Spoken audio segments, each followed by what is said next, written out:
So once we know we have a sale, then you look at what is the definition of a sales tax. And so a sales tax is going to be a tax on the sale, transfer, or exchange of a taxable item or service. So you have a sale. Now I'm going to have a tax on that, but only if it is a taxable item. So I could have a sale of something that is going to qualify for an exemption, and then I obviously won't have a sales tax on that.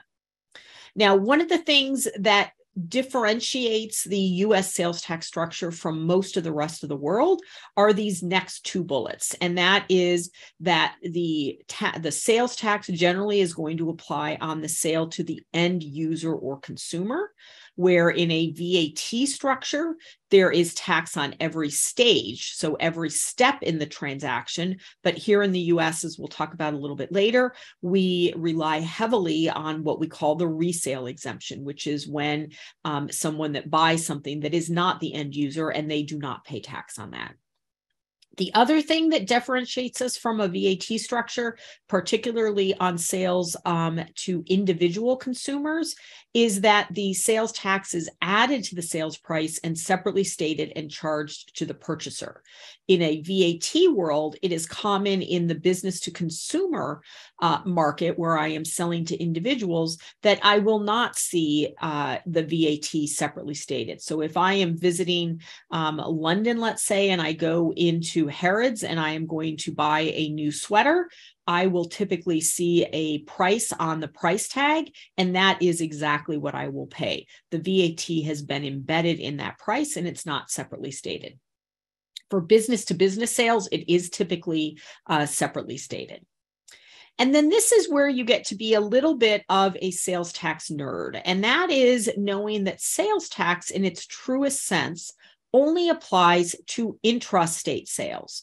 So that means when I am making a sale from Chicago, where I'm located, to somebody in one of the suburbs, let's say I'm going to sell to somebody in Oak Park, that is subject to Illinois sales tax.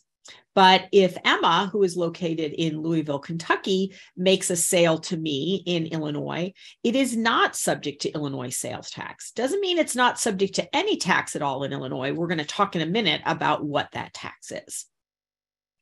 And then the other thing that is very important to be aware is that sales tax is considered a trust tax. And what we mean by that is you as a seller are collecting tax on behalf of the state and holding it in trust until it is due to be paid to the state.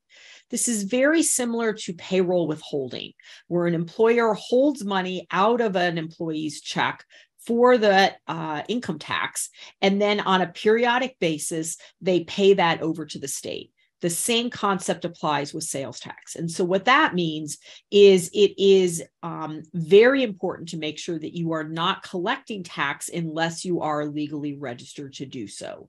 If you are doing that, that technically is considered fraud and is punishable quite seriously. So you want to make sure that you are not doing that. If you've discovered that you have, you want to make sure you address that right away.